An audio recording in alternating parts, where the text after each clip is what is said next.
Ouch, Mommy! Daing ni Marcos sa kanyang ina na diniinan ng bulak sa gilid ng kanyang labi kung saan may sugat. Mommy naman, ang sakit. Dahan-dahan naman po. Marcos said. He sounded like a kid. Manahimik ka. Hindi ka masasaktang bata ka kung makikinig ka lamang. Abay sinabi ng tigil-tigilan ng pakikipag-away eh. Sermon ng ina. Hindi naman akong nanguna, Mommy. Sila naman. Tsaka gumanti lang naman ako. Depensa ni Marco. Inirapan siya ng kanyang ina at saka naman sinamaan ng tingin. Kahit na. Dapat hindi mo na pinatulan pa. Tingnan mo ngayon ang napapala mo. Hindi ko naman kasalanan, Mommy. Kasalanan naman nila. At saka mas napuruhan ko sila. Ouch! Daing na naman ni Marco na natigil sa kanyang sasabihin. Talagang proud ka pa ha? Papaano kung may dalang patalim ang mga iyon? Saan ka abutin? Tanong ng ina pero mariin ang boses. Sa ospital po. Magalang na sagot ni Marco at pinalobo ang kanyang mga pisngi. Ikaw talagang bata ka. Gigil na sabi ng ina at diniinan na naman ang bulak. Daing naman ang daing si Marco. Mommy naman, wala ba kayong awa sa anak mo? Grabe ah.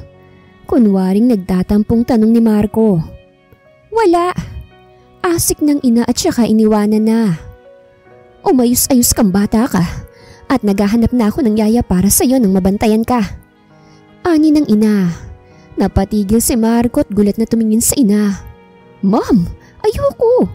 Hindi lamang sila magtatagal kaya't huwag ka na pong maghanap at mapapagod ka lamang. Angal agad ni Marco pero mahinahon lamang ang kanyang boses. Hindi, final na yon kaya't umayos ka. Sabi ng ina. Napakamot sa ulo si Marco at sinundan na lamang ng tingin ng ina na papalayo na. Nakailang yaya na siya na magbabantay sa kanya. Kahit na hindi naman na siya bata pero yun ang nais ng kanyang ina. Pero walang nagtatagal dahil gumagawa si Marco ng paraan para mapaalis talaga ang mga ito. Kusa namang umaalis dahil hindi makayanan ang ginagawa ni Marco na kalokohan. At ngayon mukhang kailangan niya na namang mag-isip ng kalokohan na gagawin niya para hindi na magtagal ang yaya. Napakatigas kasi ng ulo ni Marco. Hindi siya sumusunod sa mga sinasabi ng ina pero nakikinig naman siya. Pero kaso, pagdating talaga sa mga away ay hindi niya mapigilan ng kanyang sarili. Lalo na at siya pang inunahan. Kapag nayayabangan kasi siya naiinis siya. Maiksi lamang kasi ang kanyang pasensya. Nagpunta si Marco sa kusina. Kumuha siya ng malamig na tubig sa ref at saka ininom ng isahan. Pumasok naman ang kanyang kapatid na si Lara. Kuya, punta ka sa school ko bukas. Agad na sabi ni Lara. Tumingin naman si Marco sa kapatid. Bakit bunso? May problema ba? Tanong ni Marco. Inosenteng tumingin si Lara sa kanya na napakagat na lamang ng labi at bahagyang nakayuko. Kasi po kuya, kailangan pong may guardian na pumunta bukas. Nadamay po kasi ako sa isang pangyayari na wala naman po akong alam. Paliwanag ni Lara pero mahina ang kanyang boses. Natigilan si Marco at ibinaba niya ang bottle na hawak. Anong pangyayari bunso? Tanong nito. Napadiin palalo si Lara sa pagkakagat sa labi. Kasi kuya, sabi ni Lara. Tell me bunso, hindi naman magagalit si kuya dahil maiintindihan ko pa. Sabi ni Marco sa malambing na boses. Yumuko si Lara. Hindi niya alam kung papaano niyang sasabihin sa kanyang kuya ng buo ang nangyari. Kung bakit kailangan ng guardian na pupunta sa school para sa kanya. Kasi po kuya, may kumuha po ng answer key ng test paper namin. Ako pong tinuro ng mga kaklase ko. Nagpaliwanag naman po ako sa kanila kaso hindi po ako pinakinggan. Ang sabi po, kailangan daw po ng guardian ko bukas doon. Natatakot po akong sabihin kila mami at daddy eh. Kwento ni Lara at kinagat ang labi para pigilan ang luhang nagbabadyang tumulo sa kanyang mga mata. Nag-igting naman ang panga ni Marco nang marinig ang sinabi ng kapatid. May kung anong inis at galit na nararamdaman si Marco. Sino sa mga kaklase mong nagturo sa'yo? Anong pangalan niya? Mariing tanong ni Marco. Umiling si Lara at kagat pa din ang labi. Ayoko po ng gulo, kuya. Gusto ko lang pong malinis ang pangalan ko kaya tulungan mo po ko, kuya. Hindi ko po magagawa mga bagay na yun, sabi ni Lara. Marahang napahinga si Marco at lumapit sa kanyang kapatid. He patted the head of his sister and smiled a bit. Don't worry, bunso. Akong bahala, okay? Pero gusto kong makausap ang taong nagturo sa'yo dahil wala siyang karapatan na pagbintangan ka sa bagay na hindi mo naman ginawa. Marahang sabi ni Marco. Pero kuya, tawag ni Lara na bakas ang pag-aalala sa kanyang boses. Huwag kang mag-alala. Kakausapin ko lamang. Wala akong ibang gagawin, sabi ni Marco. Tumango si Lara at niyakap ang kuya. Thank you, kuya, sabi ni Lara. Napangiti si Marco at hinalikan ang tuktok ng ulo ng kapatid. Hindi ko hahayaan ng ganong bagay, bunso. Kaya't gagawin ko ang dapat. Alam mo naman na ayaw kung may nangaapi sa'yo. O kaya naman gumagawa ng masama sa'yo. Kasi wala silang karapatan. Dahil hindi kita sinasaktan. Hindi ka namin sinasaktan nila mami at daddy. Kaya wag kang mahihiyang magsabi kung may nangyayaring hindi maganda sa'yo sa school. Marahang sabi ni Marco. Napatango si Lara at ngumiti. Opo, kuya. Thank you po talaga, sabi ni Lara. It's kuya's duty, sagot ni Marco. Dalawa lamang silang magkapatid at si Marco ang mas matanda. Protective si Marco sa kanyang kapatid at hindi niya hinahayaan na may mangyaring hindi maganda kay Lara. Ayaw din na nasasaktan ni Marco ang kapatid niya at gagawin niya ang lahat para walang manakit kay Lara. Nag-usap lamang ang magkapatid at nagluto sa kusina ng kanilang makakain. Nagtatawanan din sila sa kusina. Napatigil naman si Vina, ang ina nila Marco at Lara nang mapansin ng dalawa na nagkakasiyahan sa kusina. Napangiti na lamang siya habang pinagmamasdan ng mga mahal na anak. Kinabukasan, nasa bar na naman si Marco kasama ang kanyang mga kaibigan. Tambayin na nila ito. May mga babae silang mga kasama. Si Marco ay may kaakbay na babae. Tol, ano? Kailangan na ba naming resbakan ka? Maangas na tanong ni Gino. Yan ang bala ko. Hindi ako papayag na walang ganti sa mga siraulong yun. Akala mo kung sino mga mayayabang? Inis na sagot ni Marco. Oh well, kailan ba? Gusto mo ngayon natin balikan ang mga iyon eh. Para naman malaman nila kung sinong kinakalaban nila. Tanong ni Gino habang nakangisi. Hindi na muna, saka na. Nag-i-enjoy ako ngayong gabi at ayokong masira ang mood ko. Pero hindi po pwedeng walang ganti. Sagot ni Marco at nagsali ng alak sa kanyang baso at ininom niya ng isahan. Ang babaeng katabi niya naman ay hinahaplos ang kanyang braso. Ang suot nito ay halos kapusin na sa tela sa sobrang iksi at kitang-kita ang kanyang cleavage na sinasadya niya. Calm down, Marco. Malanding bulong ng babae.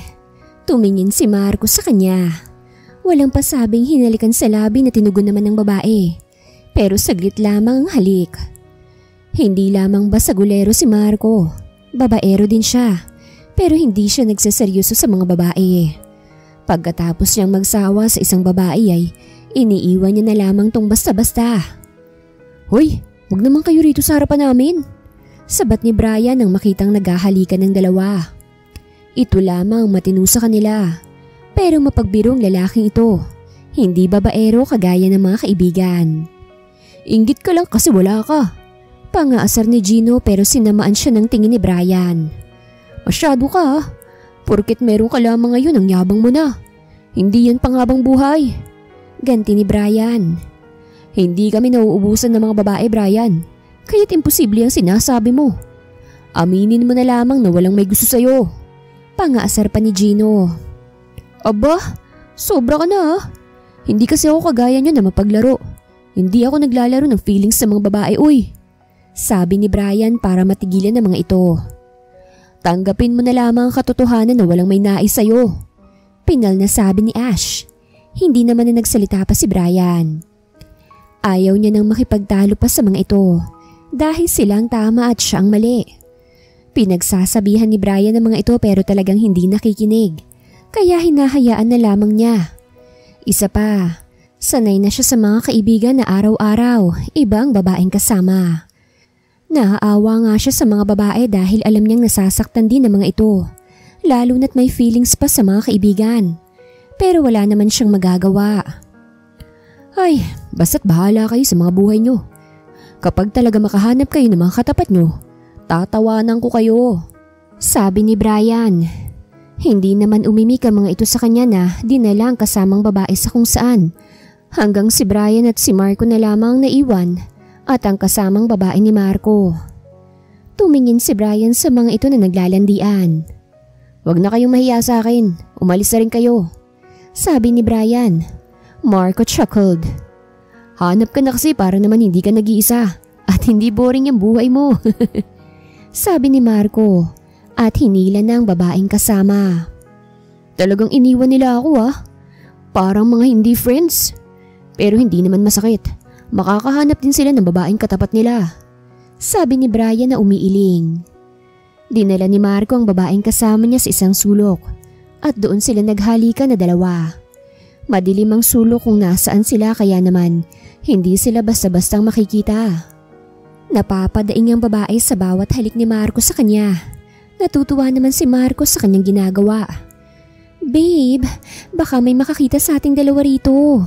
Sabi ng babae. Yeah, baka nga. Sagot ni Marco at hinila na naman ang babae sa kung saan. Nag-make out silang dalawa.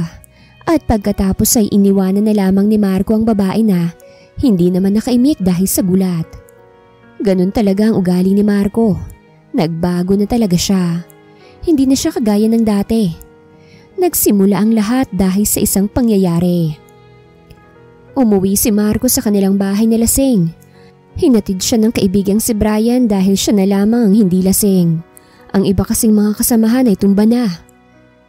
Nag-doorbell si Brian at agad namang may nagbukas. Patulong na lamang po't mabigat siya. Sabi ni Brian, tinulungan naman siya ng guard. Kumatok si Brian sa pinto nang makarating sila doon. Sandali lang. Sagot ng ina ni Marco sa loob at binuksan ang pinto. Oh, Brian, naparito ka. Sabi ni Vina nang makita si Brian. Pero dumako din sa anak ang mga paningin. Lasing na po tita. Kaya po ako nandito. Hindi ko naman po kayang iwanan na lamang sa bar. Sagot ni Brian. Magalang ang boses. Ang batang ito talaga. Pinagsabihan ko na't lahat-lahat hindi pa rin talagang nakikinig. Naiiling na sabi ni Vina. O siya, ipasok niyo na muna. Sa sofa niyo na lamang ilagay. Sabi ni Vina at inaya mga itong papasok. Naglakad naman sila Brian habang akay si Marco na walang malay. Nang nasa sofa na ay si Brian ang nag-asikaso. Pero laking gulat ni Brian sa nangyari. Nahalikan ba naman siya ni Marco? Oh my goodness! Gulat na sabi ni Vina na napatakip sa kanyang bibig. Ang guard naman ay pigil-pigil ang tawa. Sira ulong to, hindi ako babae. Nyeta ka talaga. Ang first kiss ko, kadiri ka. Reklamo ni Brian at pinupunasan ng labi. Diring-diri. Linti ka tol, nakakadiri ka naman. Hanggang dito ba naman babae pa rin ang iniisip mo? Kawawa naman ang virgin lips ko. Sabi pa ni Brian. Lumong-lumo sa nangyari. Nakahawak siya sa bandang dibdib at hindi makapaniwala. I'm so sorry, iho. Sabi ni Vina kay Brian na nawala sa sarili. Ayos lang po tita. Alis na po ko't baka may magawa pa pong hindi maganda sa akin ng anak nyo. Pero nakakadiri po talaga. Sabi ni Brian. Pigil ang tawa ni Vina sa itsura ni Brian. Maraming salamat sa pagdadala sa kanya rito, iho. At pasensya ka na sa nangyari. Huwag kang mag-alala at sasabihin ko bukas ang ginawa niya. I'm sure pati siya magugulat. Sabi ni Vina. Umiling si Brian. Doble pa sigurong reaksyon niya sa akin tita bukas. Sabi ni Brian at magalang na nagpaalam na siya. Hindi mawala sa isipan niyang nangyari at awang-awa siya sa virgin lips niya na nahalikan lamang ng kanyang kaibigan na lasing. Si Vina naman ay napapailing na nakatingin sa kanyang anak na nakahilata ngayon sa sofa. Umalis na rin ang guard na tumulong. Bumalik sa kanyang ginagawa. Bukas ka sa aking bata ka. Talagang hindi ka mapagsabihan ha? Sabi ni Vina sa anak at iniwanan na ito. Kinabukasan, dahan-dahan namang nagmulat ang mga mata ni Marco. Kumirot ang kanyang ulo nang siya'y napaupo at doon niya naalala ang kanyang ginawa kagabi. Tumayo si Marco at nagtungo sa kusina. Naroroon ang kanyang ina na masama agad siyang tinitignan. At alam ni Marco agad ang mangyayari sa kanya. Kaya kailangan niya nang ihanda ang kanyang mga tenga. Oh, maupo ka riyan at magtitimpla ako ng kape. Para naman mabawas-bawasan niyang hangover mo. Marahang sabi ni Vina at nilapag sa harapan ng anak ang kape. Nagtataka naman si Marco sa kilos ng ina. Pakiramdam niya'y may mali. Hindi niya lamang mawari kung ano dahil kakaiba ang kilos nito ngayon. Mamaya kita pagagalitan, pero hindi dahil dyan sa paglalasing mo. Sabi pa ni Vina. Natigilan si Marco. Mom, tawag ni Marco sa mahinang boses. Huwag mo muna akong kausapin anak at nababarino ako. Mariing sabi ni Vina para mapatahimik si Marco.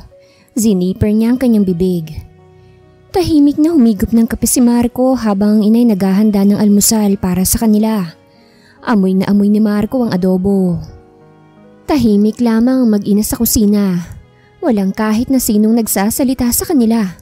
Pero si Vina, nais niya ng talakan ng anak.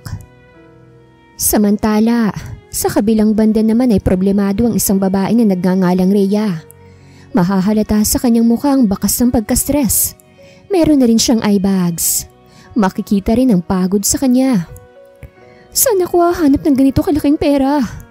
Kapag tumagal pa si mama dito sa ospital, mas lalaki pa ang bill niya. Mahinang sabi ni Rhea. Naiiyak na naman siya habang tinitignan ang bill ng ina. Problemado ang mukhang umupo si Rhea sa kanyang upuan. Nasa palengke siya ngayon at nagtitinda ng mga isda. Hindi siya tapos ng pag-aaral dahil kapos sila sa pera. Kaya sa pagtitinda siya bumagsak.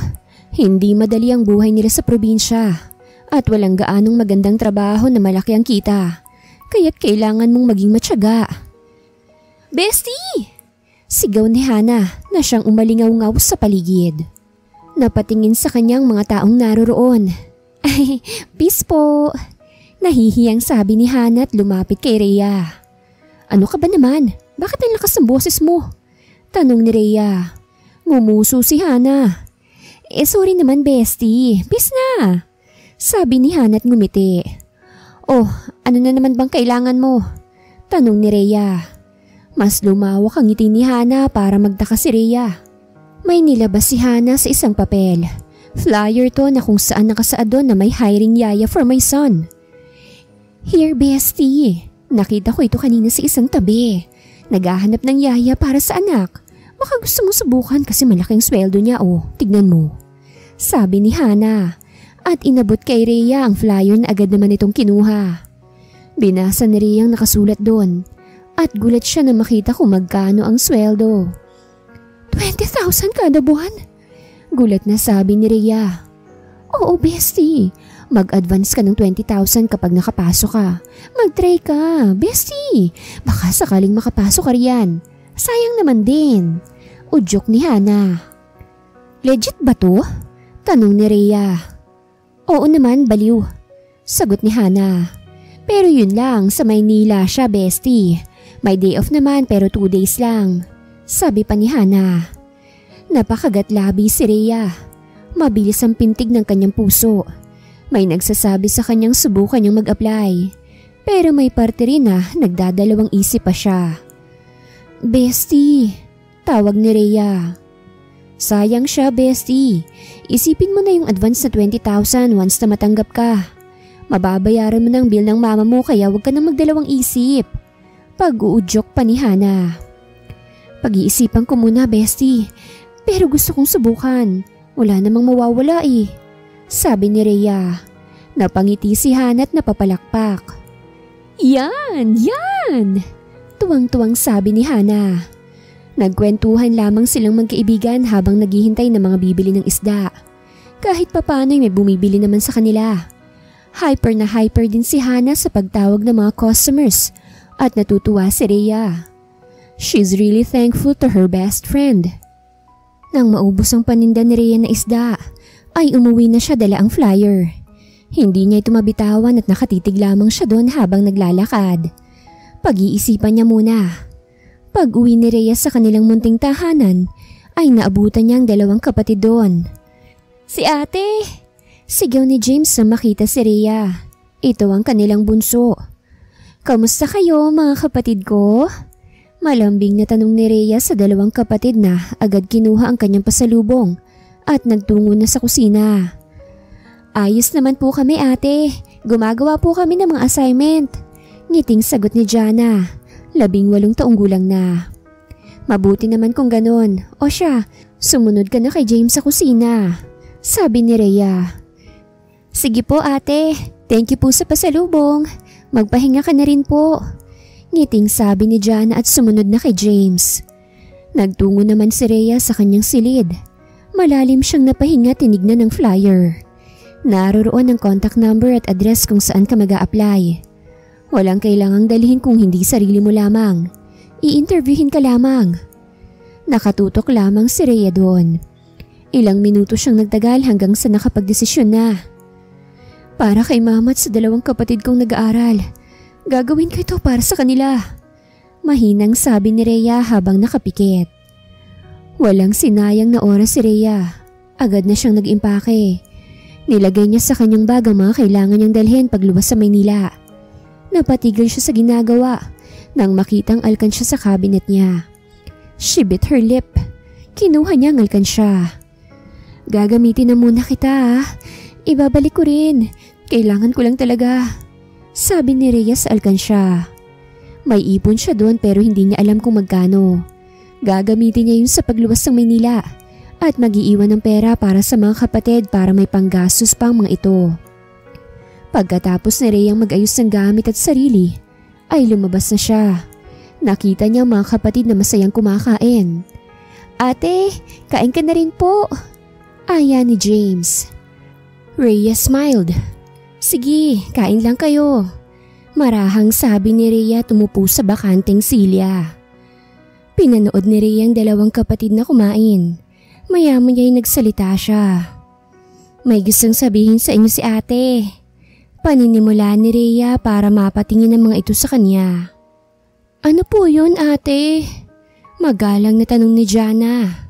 Ngumiti si Rhea. May a-applyan akong trabaho sa Maynila.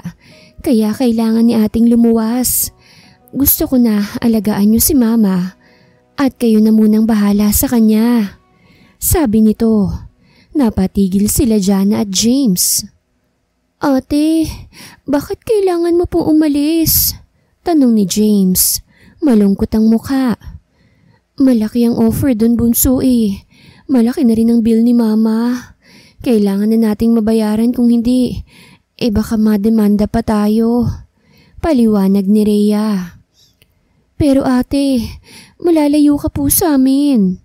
Sabi naman ni Jana. Nasasaktan si Rhea sa mga naririnig mula sa mga kapatid. Nagpipigil din siyang umiyak dahil nakikita niyang lungkot sa mukha ng mga ito. Kailangan ni ate. Sana maintindihan niyo ko. Pero hindi naman magtatagal si ate doon. Kailangan lamang nating makabawi. At kailangan din ni mama na maoperahan na. Sabi pa ni Rhea. Hindi naman makaimik ang dalawang magkapatid. Ate, pangako ko kapag nakapagtapos na ako. Hindi ko hahayaan na mag-work ka pa po ate. Dahil ako na pong mag-work. At magpapagawa rin po ako ng mansyon para sa inyo ni mama. Tapos maraming kasambahay para hindi po kayo mahirapan. Lalo ka na ate. Sorry po ate at kung pabigat po kami. Sabi ni James sa malungkot na boses. Hindi na malaya ni Rhea na umiiyak na pala siya. Lumapit sila Jana at James sa kanya. Niyakap siya. Thank you so much ate for everything. Promise po babawi po kami balang araw. Mag-iingat ka po sa Maynila Sabi ni Jana. Mahal na mahal ko kayo. Tanging nasabi ni Rhea. Mahal na mahal ka rin po namin ate. You're the best ate in the world. sabi ni James. Magkakayakap sila habang umiiyak. Si Rhea ay pinaghahalikan ng tuktok ng ulo ng mga kapatid. Matagal nang namatay ang kanilang ama at dahil doon, unti-unti silang naghirap kaya nabaon sa utang. At kinakailangang ibenta ang ibang properties. Ngayon naman ay may sakit ang kanilang ina sa puso at kailangan ng operahan sa lalong madaling panahon. Kinabukasan, nagpaalam na si Rhea sa kanyang mga kapatid. Dala na ni Rhea ang mga gamit ng magtungo sa ospital kasamang kaibigang si Hana. Kaya mo yan, bestie. Paliwanag mo rin kay titang lahat. Isa pa para sa kanya rin naman to. Para sa inyo. Marahang sabi ni Hana. Ngumiti si Rhea. Thank you, Hana. Hana just smiled at her. Pumasok na si Rhea sa loob. Nakita ang inang nakaratay sa kama.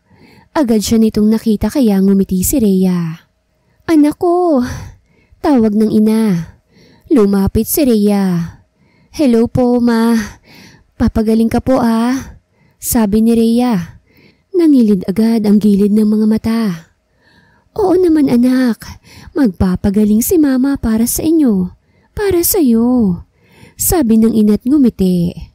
Mama, may sadya po talaga ako kaya ako narito. Paninimula ni Rhea. May applyan po akong trabaho sa Maynila. Malaking tulong po sa atin to, ma. At para maoperahan na rin po kayo. Ngayon din po ang alis ko. Sabi ni Rhea. Natigilan ng ina. Patawad, anak. Mama, huwag ka pong humingi ng tawad. Dahil gusto ko naman po itong ginagawa ko. At para sa atin po ang mga bagay na ito. Ngiting sabi ni Rhea. Kung wala lang sakit si mama, hindi ka maghihirap ngayon, anak. Alam kong nahihirapan ka na dahil sa gastusin.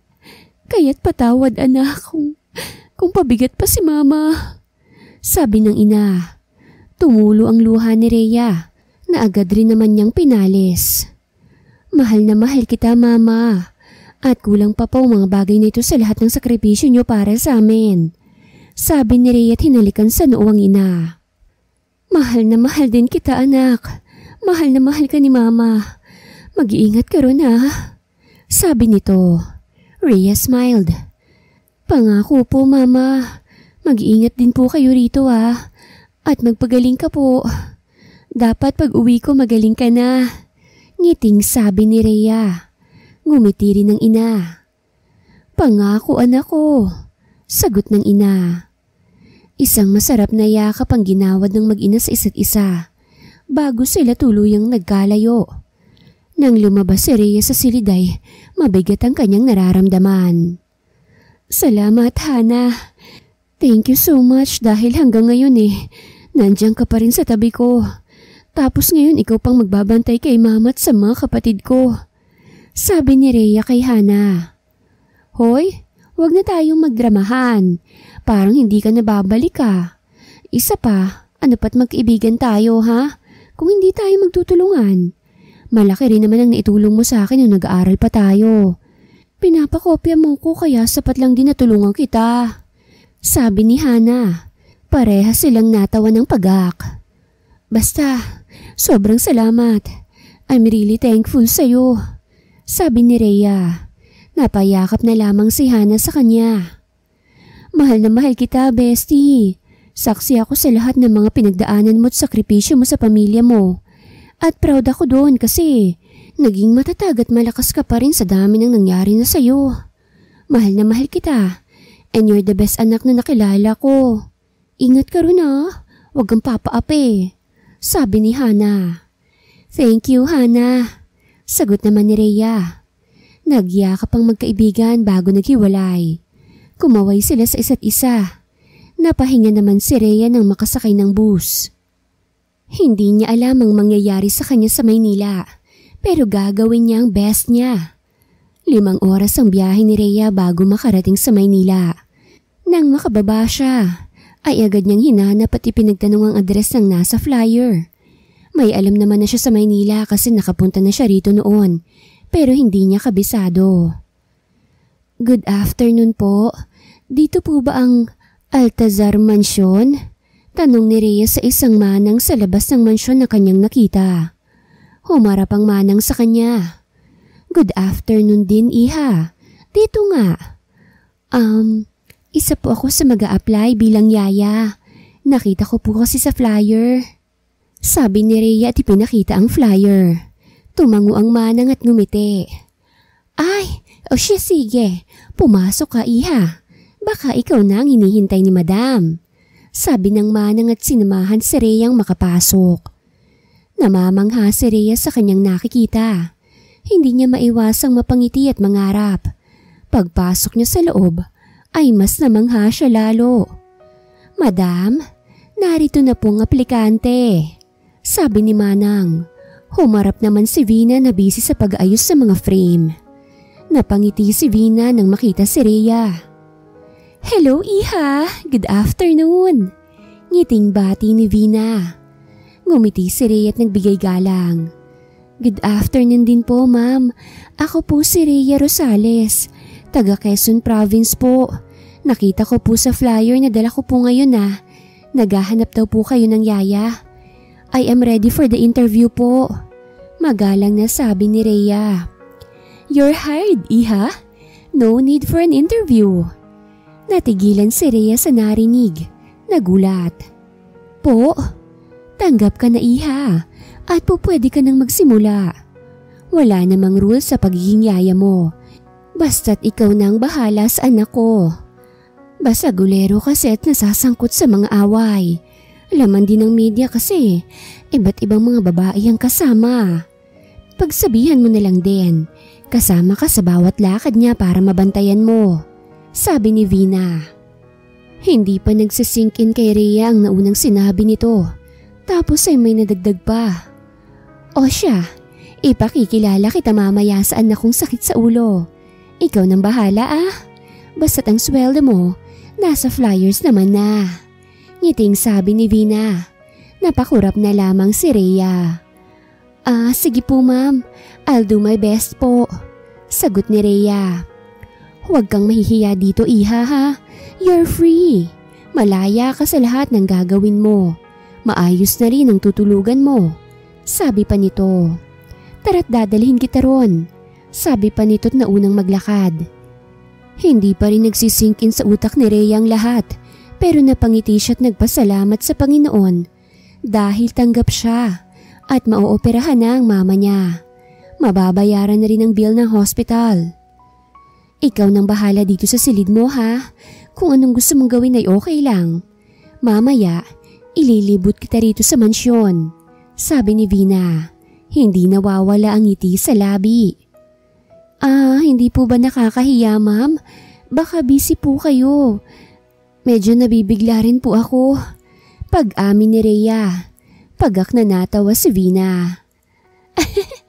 Ay, pasensya na iha. Natuwa lamang ako. Ako pala si Vina. Nakalimutan ko pang magpakilala. Sabi ni Vina.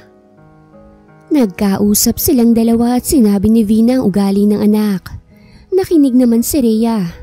Nilagay muna ni Rhea ang gamit niya sa loob dahil kakain muna sila. Hindi makapaniwala si Rhea sa nangyayari at namamangha siya sa kanyang amo. Hindi lamang maganda kung hindi sobrang bait pa. Oh, son, nandito ka na pala. Sakto't nandito na ang yaya mo.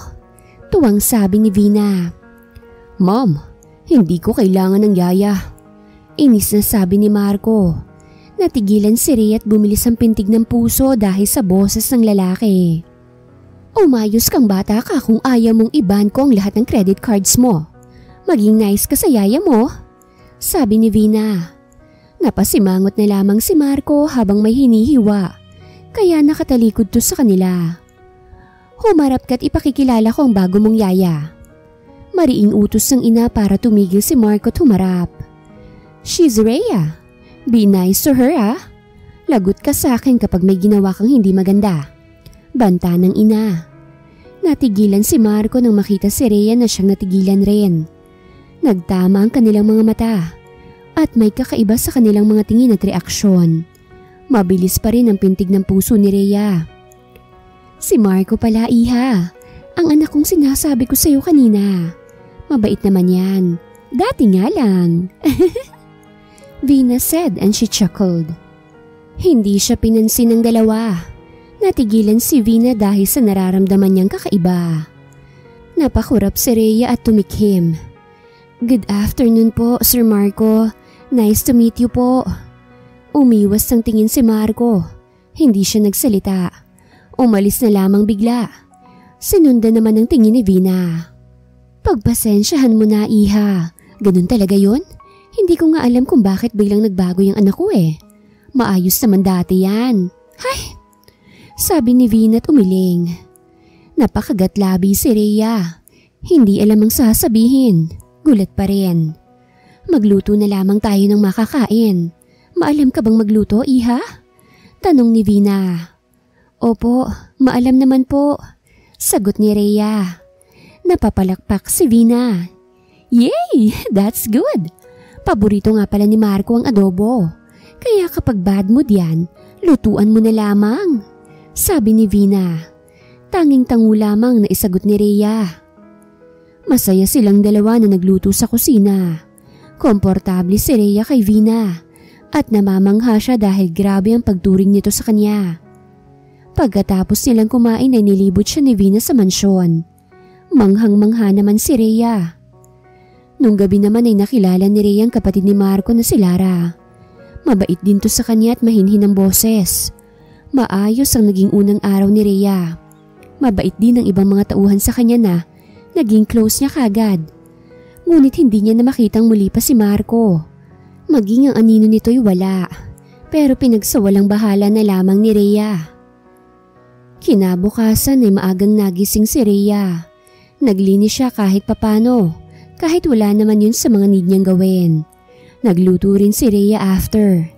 Habang nasa kusina ay pumasok si Marco. Agad nagtama ang kanilang mga mata. Rhea's heart beat so fast. Good morning po, Sir Marco. Ngiting bati ni Rhea. Nagsisimula na naman ang kakaibang nararamdaman niya. Seryoso ang mukha ni Marco. Hindi man lamang siya binati. Kumuha ng tubig sa ref. Katahimikan ang bumalot sa kanilang dalawa. Bakit ka nandito? Imik ni Marco. Natigilan si Rhea.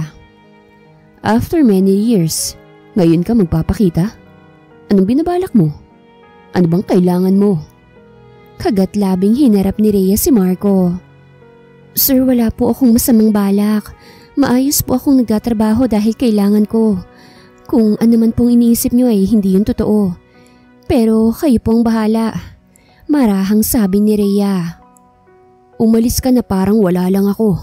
Tapos ngayon magpapakita ka? Para ano? Guluhin ang buhay ko? Para sirain na naman? Ikaw ang dahilan kung bakit ako ganito ngayon. Dahil sa sakit na iniwan mo. Mapait na sabi ni Marco pero seryoso ang boses. Sir, you're my yaya. Yaya kita't amo mo ko. Yun ang meron tayong dalawa ngayon. At itatak mo yan sa isipan mo. You're nothing here. Sabi ni Marco at umalis. Nasakta naman si Rhea sa sinabi nito pero ayos lang naman sa kanya. Umalis na si Marco sa kusina at naiwan naman si Rhea na napahinga na lamang at ipinagpatuloy ang kanyang ginagawa. Nang matapos siyang magluto, ay hinanda niya na sa lamesa. Sakto naman na dumating ang mga magulang ni Marco sa loob. Good morning po, ma'am and sir. Magalang na bati ni Rhea sa mag-asawa na ngumiti sa kanya. Good morning din, Rhea. Thank you for cooking for us. Amoy pa lamang ang bango na. Sabi ni Vina. Thank you po, ma'am. Magalang na sagot ni Rhea. O siya, sumabay ka na sa amin sa pagkain. Sabi ni Vina. Nahiya naman si Rhea. Po, ay wag na po, nakakahiya po. She said. Ano ka ba naman? Wag ka nang mahiya. Isa pa, luto mo ito. Sabi ni Vina. Wala nang nagawa si Rhea kung hindi ang sumunod. Nagsimula silang kumain at tawanan ng bumalot sa lamesa. Ilang minuto pang nakalipas at pumasok naman si Marco na halatang bagong ligo dahil basa pa ang buhok. Sumabay ka na rin anak, pero patapos na kami. Ang tagal mo eh. Sabi ni Vina. It's fine, mom. Sagot ni Marco. Hindi naman makatingin si Rhea sa kanya. Natatakot na magtama ang kanilang mga mata. Anyways, saan ka pala pupunta ngayon? Kailangan kasama mo si Rhea. Hindi pwedeng hindi. Mariing sabi ni Vina. Yeah, sagot na lamang ni Marco. Tanging si Vina at Rhea ang nag-uusap, habang dalawang lalaki naman ay tahimik. Bilisan mong mag-ayos at ayoko nang pinaghihintay ako, sabi ni Marco kay Rhea nang matapos silang kumain. Hindi naman sumagot si Rhea pero tumango. Nagtungo siya sa kanyang silid at nagbihis na. Simpleng jeans at t-shirt lamang ang kanyang suot. Hindi niya alam kung saan sila pupunta. Pero nakakahiya naman kung hindi siya mag-aayos, lalo na't nakabihis si Marco. Bagal? Inis na sabi ni Marco habang nakasandal sa sasakyan nito. Pinasadahan pa ng tingin si Rhea bago pumasok sa loob ng sasakyan. Sumunod naman si Rhea. Katahimikan ang bumalot sa kanilang dalawa habang nasa loob.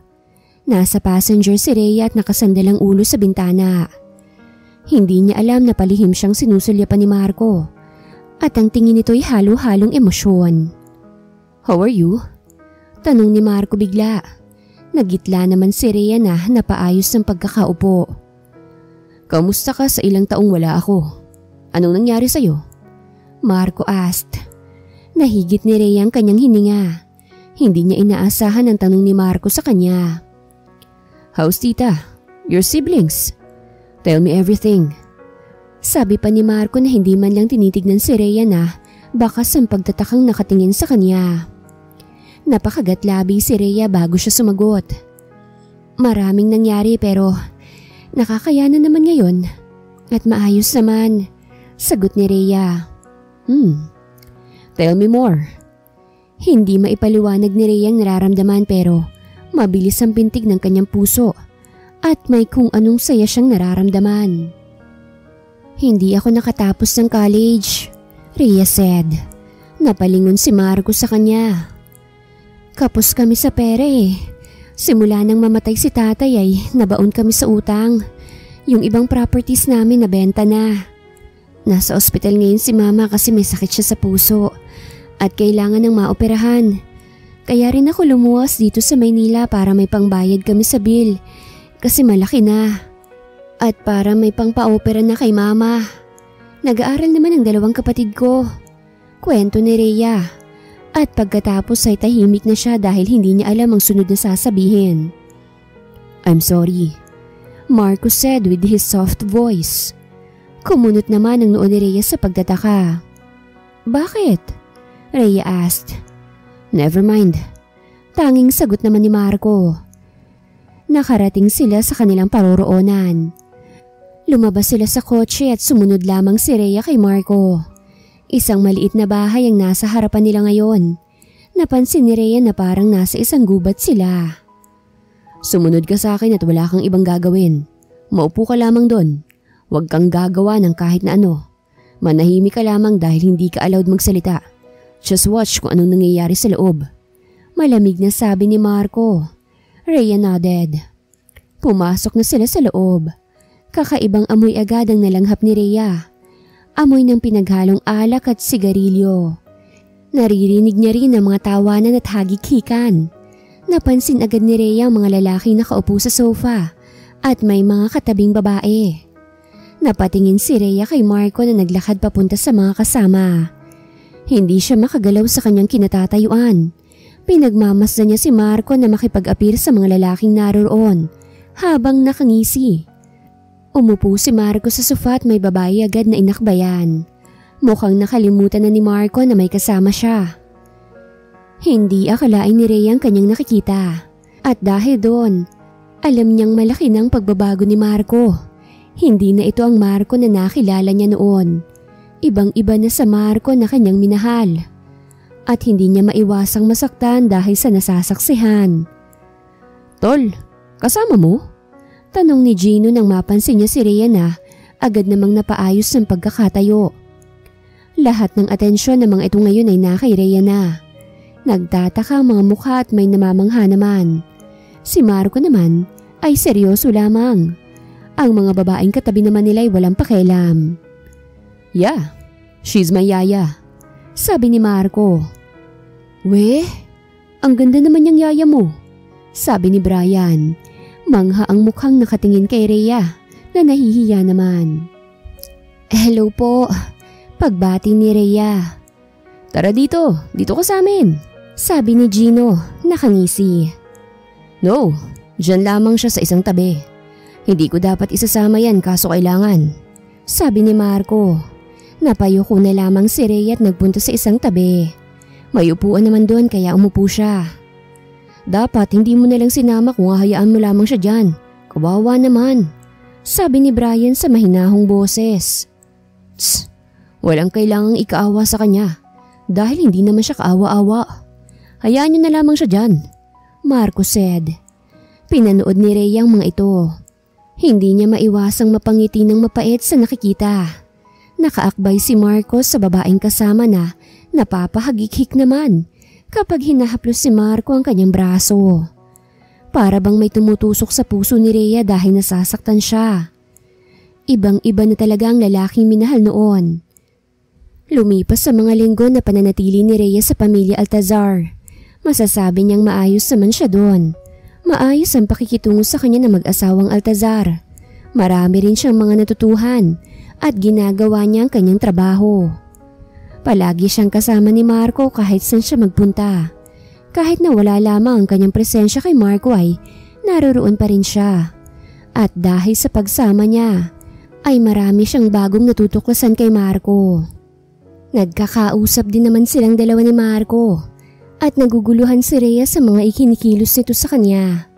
Minsan masungit, pero madalas nakakaibang ipinapakita na akala mo nag-aalala ito sa kanya.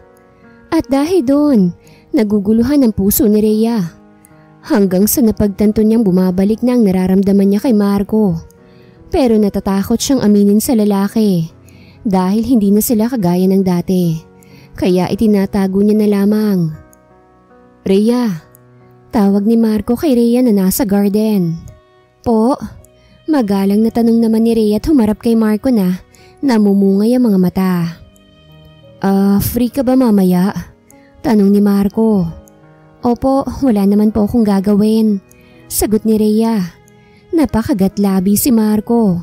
Hindi alam kung papaano niyang umpisahan ang sasabihin. Gusto ko sanang sumama ka sa akin mamaya. Samahan mo ko," sabi ni Marco. Rhea chuckled. "Kasama mo naman ako palagi kasi trabaho ko yon," sagot ni Rhea habang nakangiti. Natigilan si Marco. "Hindi ganun, Rhea. I mean, may pupuntahan tayong dalawa," sabi ni Marco at baka sa boses na nahihirapan siya. Natigilan naman si Rhea. "Saan naman?" "Basta, huwag ka nang maraming tanong. Gusto ko maayos ang suot mo. Mag-dress ka," sabi ni Marco na nag-iwas ng tingin dahil namumula ang mga pisngi. Nagtataka naman si Rhea at sinuri niya si Marco na napansin naman. "Huwag mo akong titigan at huwag kang mag-isip ng kung ano," sabi nito. Rhea chuckled. "Wala naman akong sinasabi. Nagtataka lamang ako," marahang sabi niya. Umirap si Marco. "Basta, dapat maganda ka. Kahit na palagi ka namang maganda," Marco said. Napatulala si Rhea. Ha? Nagtama ang kanilang mga mata pero si Rhea ang unang umiwas. "Hindi ka na nga maganda, bingi pa. Diyan ka na nga muna," sabi ni Marco at umalis na. Namula naman si Rhea sa hiya habang pinagmamasdan ng papalayong si Marco. "Parang hindi naman iyon ang narinig ko kanina," sabi niya at napakamot na lamang sa kanyang ulo. Maya-maya'y napangiti na lamang si Rhea. Bigla siyang na-excite. Pakiramdam niya'y may kakaibang mangyayari. In the end, nanatili ang ngiti sa labi ni Rhea habang dinidiligan ng halaman sa garden. Si Marco naman ay nakatanaw kay Rhea sa hindi kalayuan. Ang kanyang mga matay puno ng pagmamahal sa babae. "Maganda ba, anak?" tanong ni Vina na nasa tabi ni Marco. "Sobrang ganda," sagot ni Marco habang nakatitig pa rin kay Rhea. "Ang ganda talaga ni Rhea, anak, ano?" Vina asked. "Sobra po. What the?" gulat na sabi ni Marco. Napahalakhak ang ina At sinundot si Marco sa tagiliran. Nangaasar ang mukha. Ikaw anak ha? Ayaw pa kasing aminin na hanggang ngayon mahal mo pa rin siya. Pangaasar ni Vina. Namula naman si Marco. What are you talking about, Mom? Inis na tanong ni Marco. Ay sus, huwag ka nang magmaang-maangan anak. Kilala kita at iba ang nakikita ko palagi sa mga mata mo kapag nakikita kitang palihim na pinagmamasdan si Rhea. Sabi ni Vina. Ilang beses niya na kasi itong nahuli. Mom, hindi ko alam ang sinasabi mo. Giit ni Marco. Inirapan siya ng ina. Huwag ako anak. Marami akong alam. Alam kong mahal mo pa si Rhea. Kunwari ka pa dyang naiinis sa kanya at sinusungitan siya. Pero ang totoo naman, you still love her. Sabi ni Vina na bakas ang pangaasar sa boses. That's not true, Mom. Hindi ko siya magugustuhan. Tanggi ni Marco at umiwas ng tingin. We, sure ka ba diyan? So joke lang na minahal mo siya noon? Tanong ni Vina. Natigilan si Marco at gulat na tinignan ng ina na nakatingin sa kanya. How did Marco stopped from talking? You think son wala akong alam? Hindi ba at si Rhea ang naging kasintahan mo noon? Tama ako hindi ba? At siya ang rason kung bakit bigla ka na lamang nag-iba nang iwanan ka niya. Sabi ng ina. Hindi nakaimik si Marco. Hindi ka magaling magtago anak. Galing ka sa tiyan ko kaya't alam ko.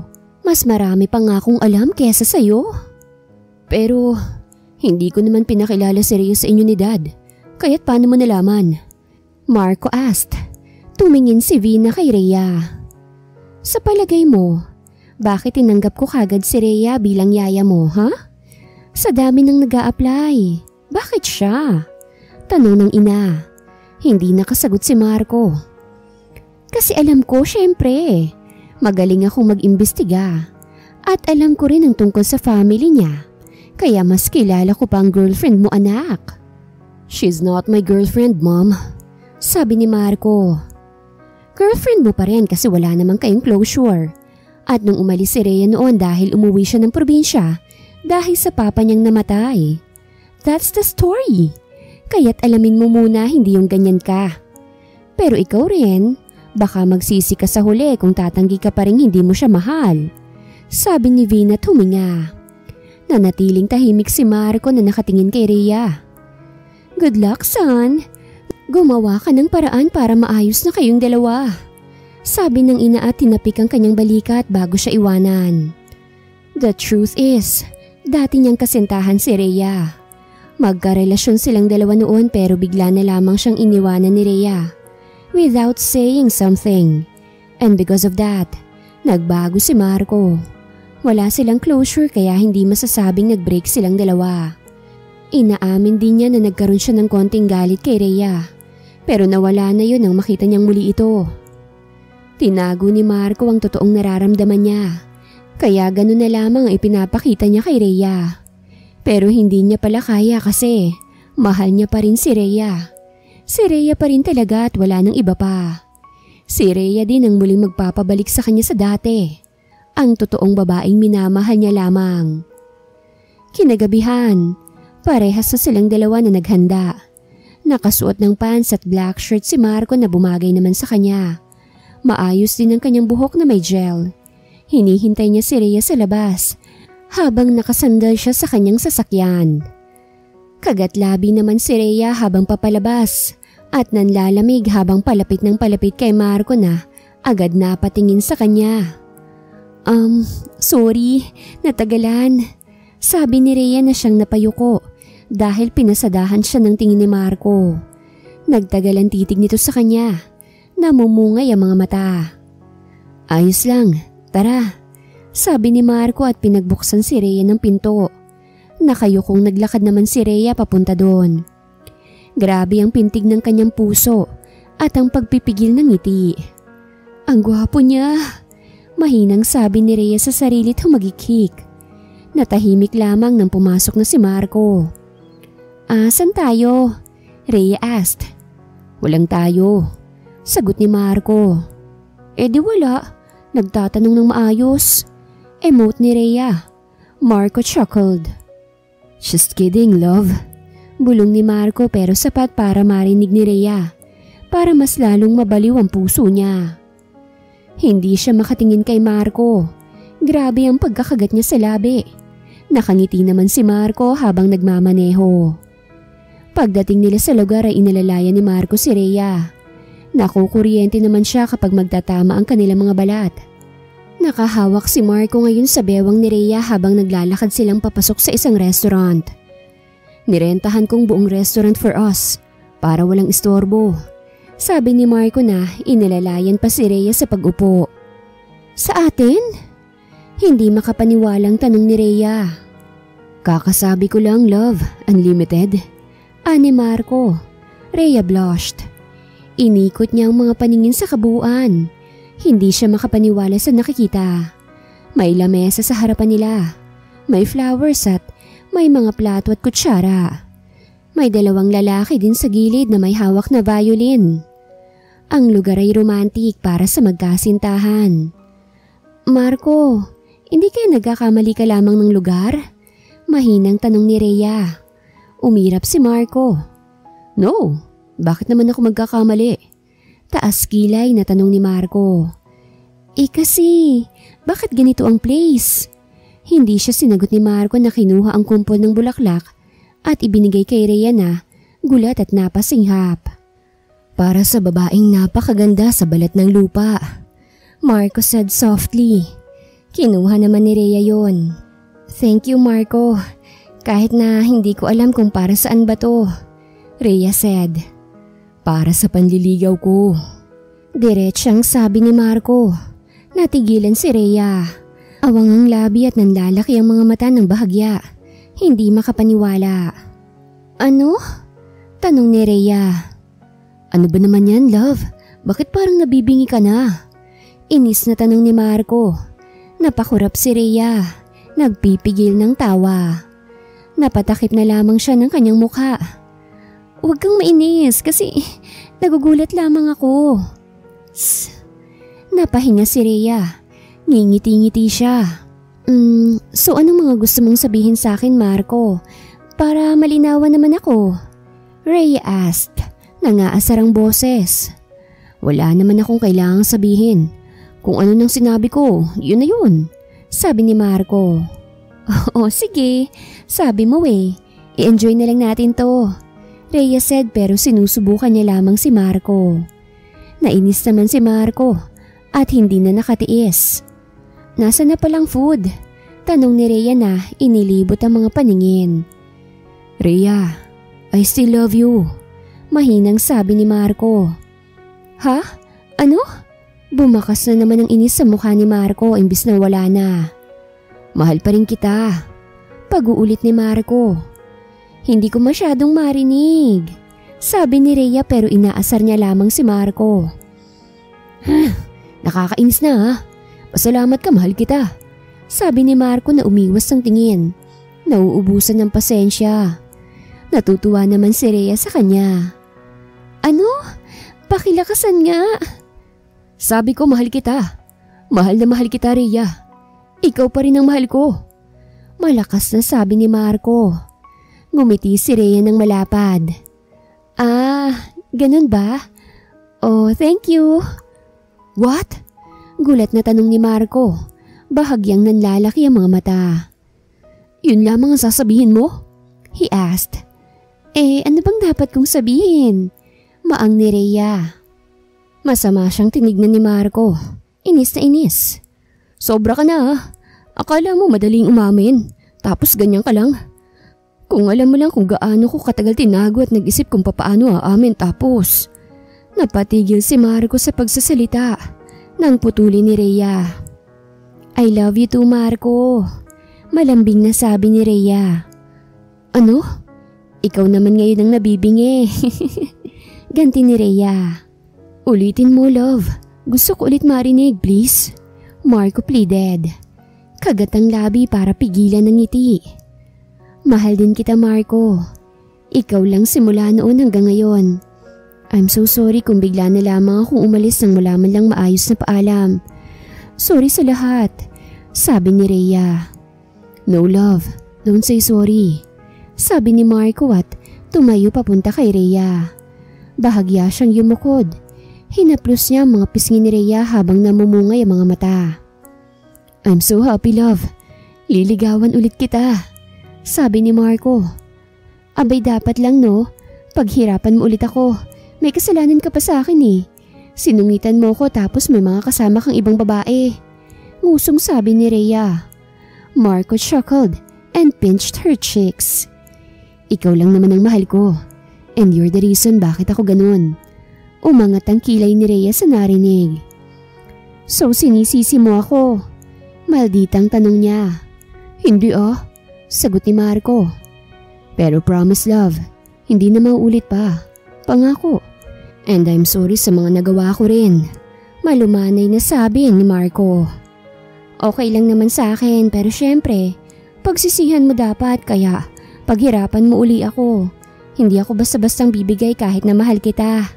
Sabi ni Rhea, nakangiti. I love you so much Rhea. Don't leave me again. Bulong ni Marco. I love you too Marco. Pangako hindi na ako aalis pa. Sagot ni Rhea. Isang halik ang naramdaman ni Rhea sa kanyang noo. At nang gabing yun ay nag-enjoy silang dalawa. Dahil malinaw sa kanilang dalawa ang kanilang nararamdaman. Nagpaliwanag din si Rhea at humingi ng tawad. Ganon din si Marco. Lumipas sa mga buwan. Nagpatuloy na sa panliligaw si Marco. Bumalik na siya sa dating siya dahil nariyan na si Rhea. Ang nag-iisang babaeng mahal niya. Hindi naman naging tagu sa kanyang pamilya ang meron sa kanilang dalawa ni Rhea. Pinapakita niya pa nga ng harapan. Flowers na naman? Balak mo bang punuin ang kwarto ko? Tanong ni Rhea nang kunin ng isang kumpol na bulaklak kay Marco na pagak na natawa. Why not love? Mumuso lamang si Rhea at inamoy ang bulaklak. Araw-araw siyang may natatanggap na flowers at chocolates kay Marco. Grabe ang panliligaw nito sa kanya. Talagang bumabawi at pinatutunayan ng sarili. Ikaw talaga, pero thank you. I really appreciate it. Ngiting sabi ni Rhea. Hinalikan naman siya ni Marco sa noo. Thank you din love, for giving me another chance to prove myself again. I love you, and I'll wait until you said yes again. Sabi ni Marco. Maghintay ka, sabi ni Rhea. Marco chuckled. Yes naman, kahit nagaano pa katagal. So ready ka na ba? Tanong ni Marco. Yes naman, kita mo naman bihis na ako diba? Ikaw lang naman ang kanina ko pang hinihintay. Sagot ni Rhea. Pinasadahan naman ni Marco ang babaeng mahal. Napangiti na lamang siya. Napakaganda mo talaga mahal ko, kahit kailan. Ay, kaya't mas lalo akong nai-inlove sabi ni Marco. Rhea's cheek got blushed. Ikaw talaga, ayan ka na naman sa pambobola mo Pero thank you. Gwapo ka rin naman everyday. Sagot naman ni Rhea. Pagak silang natawa at saka naglakad na pababa ng hagdan. Nakita naman sila ni Vina na nag-aayos na naman sa sala. Oh, may date na naman kayong dalawa?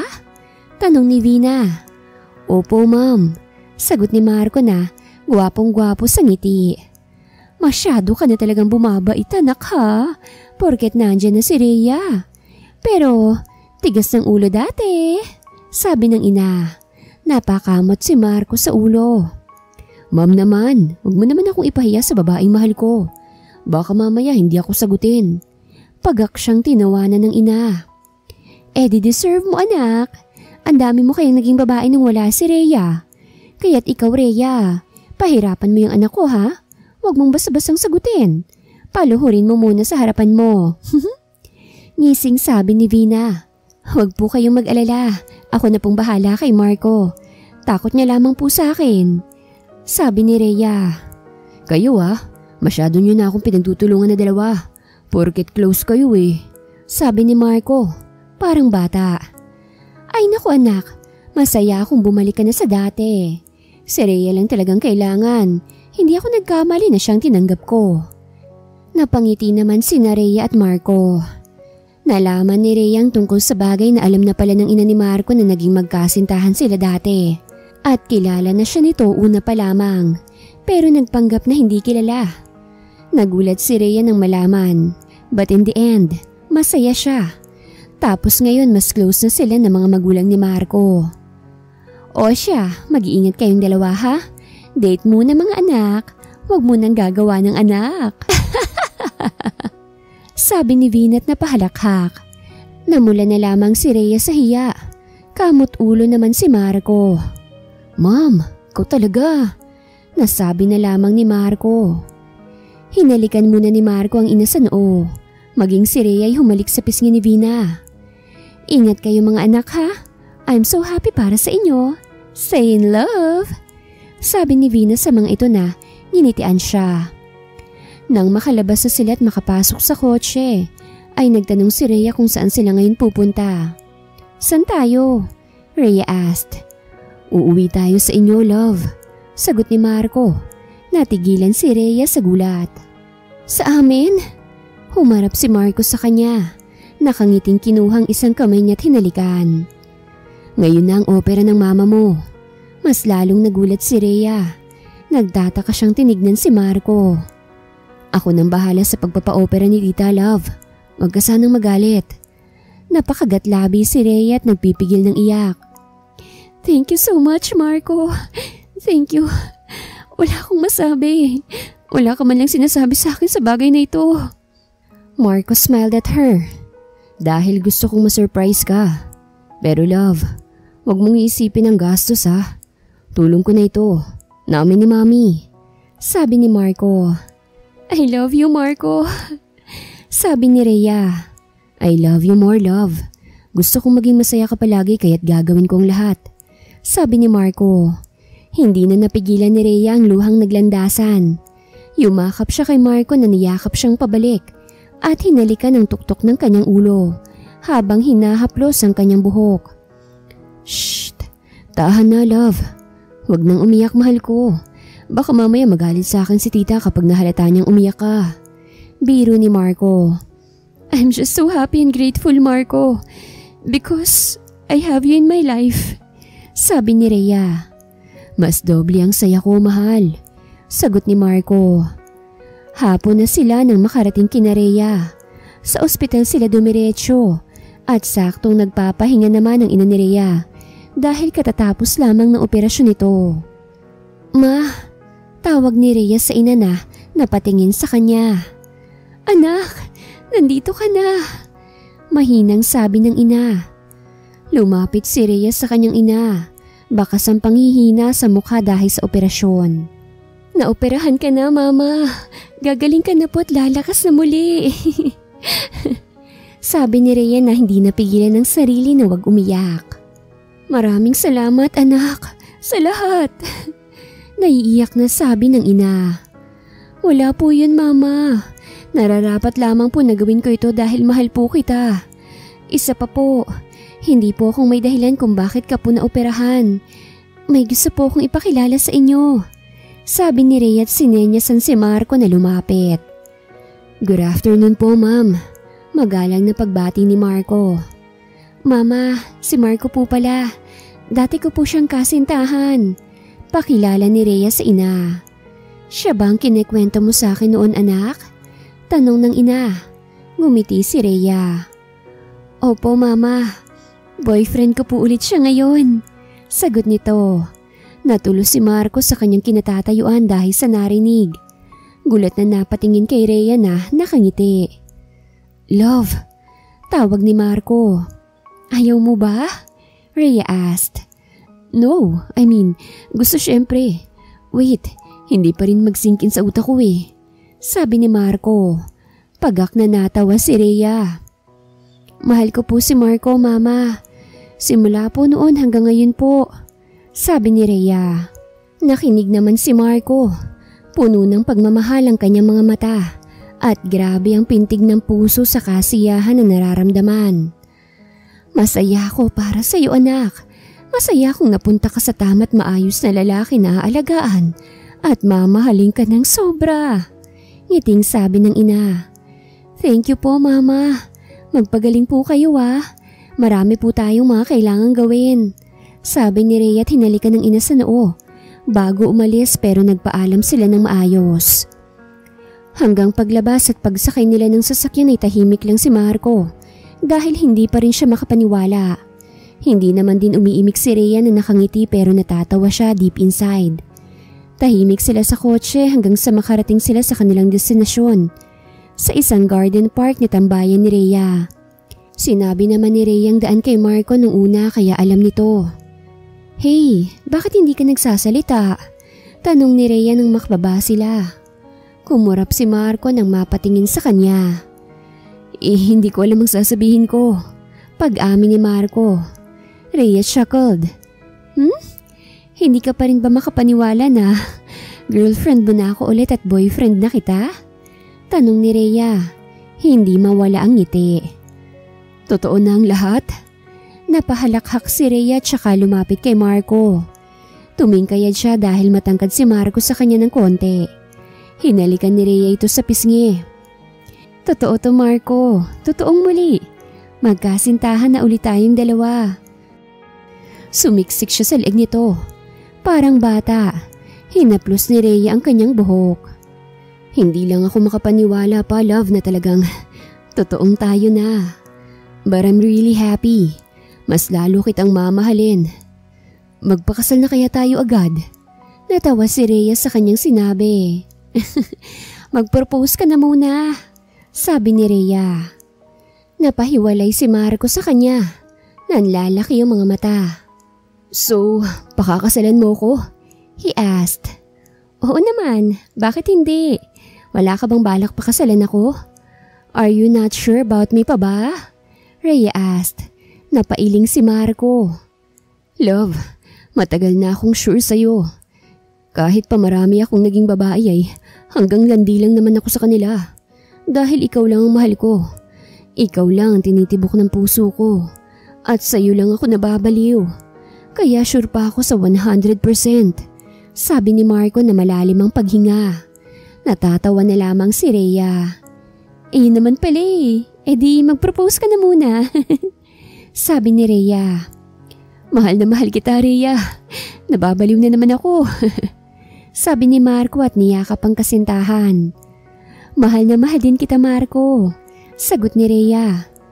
Hindi ko akalain na tayo pa rin pala sa huli kahit na nagkahiwalay tayo at nagkalayo na tayong dalawa. Pero tinadhana pa rin pala.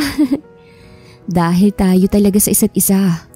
Babalik pa rin tayo sa ating totoong tahanan. You're my world, my home, and my peace Rhea. Bulong ni Marco sa tenga ni Rhea.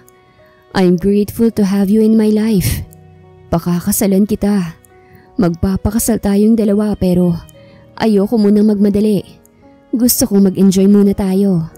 Ikaw at ako bilang magkasintahan. Namungay ang mga mata ni Marco nang humiwalay siya. Hinawakan niyang magkabilang pisngi ni Rhea na nakatitig sa kanya. Halo-halong emosyon ang makikita sa mga mata. Ikaw ang babaeng gusto kong makasama habang buhay. Hanggang sa susunod pa. Ikaw ang gusto kong maging ina ng mga anak ko. At syempre, ako ang ama. Rhea chuckled because of what he said. Hindi naman din ako papayag na hindi ikaw ang ama. Sabi ni Rhea. Napangiti si Marco at hinalikan si Rhea sa pisngi. Let's forget everything what happened from the past, love. Gumawa ulit tayo ng mga magaganda at masasayang mga memories sa pagkakataong to. At sa susunod ay kasama na natin ang mga anak natin. Sabi ni Marco. Mahal na mahal kita Rhea. At ikaw lang ang mamahalin ko hanggang sa huling aking hininga. Malambing niyang sabi. Mahal na mahal din kita Marco. I know that you'll be the best husband and father. Sagot ni Rhea. They both smiled to each other bago maglapat ang kanilang mga labi. Halik na puno ng pagmamahal. Silang nagpapatunay na kahit magkahiwalay kayong dalawa, kung kayo sa isa't isa, ay kayo pa rin talaga sa huli, lalo na at tinadhana kayo. Nagkaroon man ng mga pinagdaanan sa kanilang mga buhay ng magkalayo, pero ang mahalaga, natuto silang maging matatag at magpatuloy para sa mga taong minamahal nilang dalawa. Masayang naging relasyon nila Rhea at Marco sa loob ng 2 taon. Nakarecover na rin ang ina ni Rhea at bumalik na ito sa pagtatrabaho. Patuloy naman sa pag-aaral ang 2 kapatid niya. Nagkakilala na rin ang bawat mga magulang nila at naging close sa isa't isa. Hindi nagtagal ay kinasal sila Rhea at Marco.